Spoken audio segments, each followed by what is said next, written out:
ठीक है, लेकिन कुछ भी चीज़ को दोनों तरफ अगर मान लीजिए आप कुछ भी कार्रवाई कर रहे हैं तो उसका कैसे हुआ, क्यों हुआ, इस चीज को महिला होकर बोलिए, मतलब जेल के अंदर बाद में एक महिला है, एक महिला एक हाँ बिल्कुल, मैं आपकी छोटी बहन होकर के बोल रही हूँ, क्योंकि कुछ भी चीज जब होता चाहे वो आपके ऊपर हो चाहे मेरे भी ऊपर क्यों ना हो, आप देखिएगा मेरे भी ऊपर भी बहुत सारे इल्जाम लग रहे हैं। तो ये सारा चीज जो है भैया, जो शुरू हम लोग एंड को देखते हैं, तो आखिर वो हुआ क्यों, कैसे हुआ, क्यों हुआ, इस चीज को एक बार देखना बहुत जरूरी है। इसका आप आसान से जवाब दे सकती थी कि हाँ सही हुआ है या गलत? नहीं, आसान से बिल्कुल नहीं। क्यों आसान से नहीं? क्योंकि एक तरफा कार्रवाई हुआ, उसका जांच सही तरीके से हो, सही तरीके से जांच होने के बाद जो निर्णय जो निष्कर्ष निकलेगा सही होगा। और अभी तो आपको वीडियो देख रहा था तो उसमें उन्होंने एक शब्द प्रयोग किया, तो वो शब्द कोई आप भी प्रयोग नहीं करेंगे, मैं भी प्रयोग नहीं करूँगा। अब गाली का भी एक ये लाइन होता है कि सही है गाली, गलत है गाली, गाली दी किसने है, किसके लिए दी गई है गाली। मतलब अगर गाली हेमंत सोरेन को दी जाएगी, बेबी मातो देंगी तो वो सही है। अगर वही अमित मातो ज्योत्सना किरकेट्टा के लिए दे रहे हैं तो वो सही है, लेकिन वही ज्योत्सना किरकेट्टा बेबी मातो के लिए देंगी तो वो गलत है। मतलब गाली का भी ऐसा अलग अलग कैरेक्टराइजेशन होता है, गाली तो गाली है, गलत है। सबसे पहले यहाँ पर जो आप मेरा वाला बोले, पहले मैं मेरा वाला यहाँ पर आपको बता रही हूँ, वो वाला सबको मालूम है, कोई जाति विशेष नहीं था। वो 60-40 नियोजन नीति का आंदोलन हम लोग कर रहे थे। जितने झारखंड के जितने भी छात्र हैं वहाँ कोई ऐसा तो नहीं था कि वहाँ सिर्फ कुर्मी जाएंगे, वहाँ सिर्फ सूचीबद्ध आदिवासी जाएंगे, यहाँ या फिर वहाँ ओबीसी वाले जनरल वाले जाएंगे, बाकी नहीं आएंगे, ऐसा नहीं था। वहाँ देखिए, सुनिए, आप बात को पूरा सुनिए तो भैया। देखिए, तो उसमें आंदोलन करने गए थे, आंदोलन करने जब गए थे, विवश छात्र के ऊपर एकदम शांतिपूर्वक विधानसभा से 500 मीटर की दूरी पे लगभग खेत है, आप भी देखे हैं, उस खेत में जब धरना बैठ दिया गया था, हम लोग धरने पे बैठे हुए थे, वहाँ पुलिस अचानक जाके आंसू गैस छोड़ती है, फिर लाठीचार्ज करती है, दौड़ा दौड़ा के पीटा जाता है।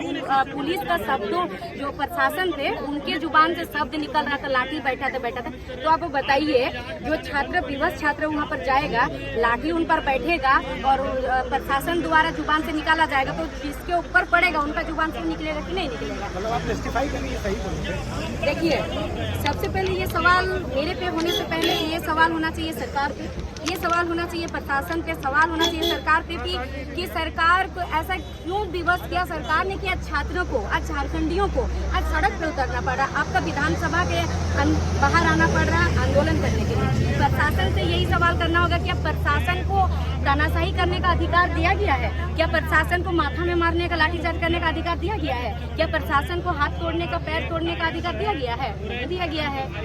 भीड़ को कंट्रोल करने का अधिकार दिया गया, लेकिन वहाँ तो ऐसा कुछ कंट्रोल करने का कुछ ऐसा था नहीं, जाके तो उग्र उन्हीं लोग किए हैं।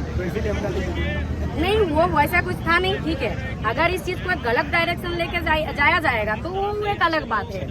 चलिए, अब बहुत शुभकामनाएं हैं भारत मित्र की तरफ से आपको भी, आपके प्रत्याशियों को भी, कि भाई हम उम्मीद करते हैं आप लोग बहुत अच्छा करें और आगे। लेकिन एक आखिरी सवाल अब दे दीजिएगा कि रेल टेका के बाद घाटशिला, चूँकि एसटी रिजर्व के संथाली आदिवासी यहाँ बहुत आए थे, रेल टेका में जैसे ही आप जयराम महतो ने कहा कि भाई मैं भी रेल पटरी टेका करूँगा, पटरी करूँगा, आपने भी रेल टेका किया है, तो संथाली आदिवासी और खास करके जो एसटी, जो मौजूदा एसटी में, क्योंकि आदिवासी हम मानते हैं कि आप लोग भी, ठीक है, लेकिन ये एसटी जो मौजूदा है वो नाराज है कि भाई हमारे अधिकारों में आप घुसने की कोशिश कर रहे हैं, इसका असर तो चुनाव में होगा, उनको नाराज, उनको कैसे मानेंगे?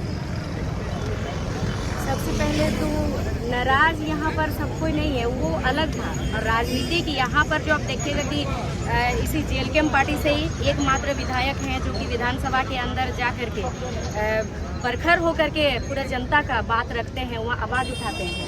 एक विधायक कर क्या सकते हैं आवाज़ उठाने के अलावा? सरकार में तो है नहीं कि बना देंगे, आवाज़ उठाते हैं।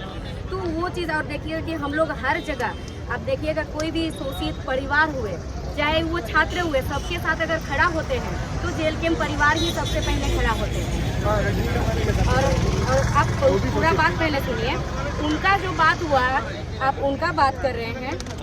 पहले वो अगर शोषित थी तो उनको महिला मोर्चा में थी, पहले महिला मोर्चा के साथ उनको बैठना चाहिए था, बात करना चाहिए था। और वो जिस चीज़ का बात कर रही थी उस दिन, वो टॉपिक तो यहाँ लाना ही नहीं चाहिए, लेकिन जब आपने पूछ ही दिया तो मैं बता रही हूँ।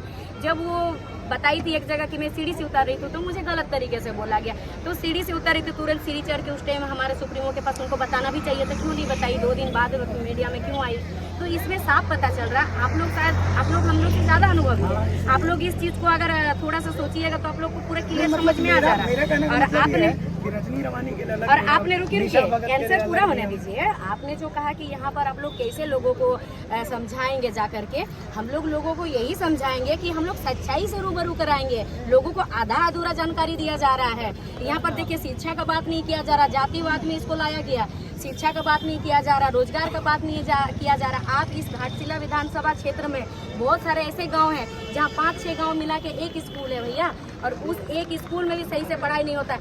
आप देखे होंगे, मैं पत्रकार के द्वारा पत्रकार लोग का जो अभी कैंपेनिंग चल रहा था, उन लोगों के माध्यम से मैं सुनी हूँ एक वीडियो के माध्यम से कि उसमें एक व्यक्ति कहते हैं, युवा है, उनका कहना है कि हम लोग अगर कोई बीमार पड़ता है तो हम लोग अगर एम्बुलेंस को बुलाना होता है तो 8 किलोमीटर दूर जाना पड़ता है, तब वहाँ नेटवर्क आता है, उसके बाद हम लोग एम्बुलेंस को कॉल करते हैं। तो हम लोग ये सब उन लोग को इस सब चीज़ों से रूबरू करवाएंगे। चलिए, तो कुल मिलाकर के बात यहाँ पर ये कह रही है कि भाई मुद्दों पर बात होगी, और मुद्दों पर ही बात, इन्होंने सारी बातें जो है मुद्दों पर ही करी हैं। तो कुल मिलाकर के बेबी महतो युवा तुर्क है भाई जेल केम की, और युवा मुद्दों पर बातचीत हुई है। तमाम मुद्दों को लेकर के हमने सवाल किया, उसी के बाद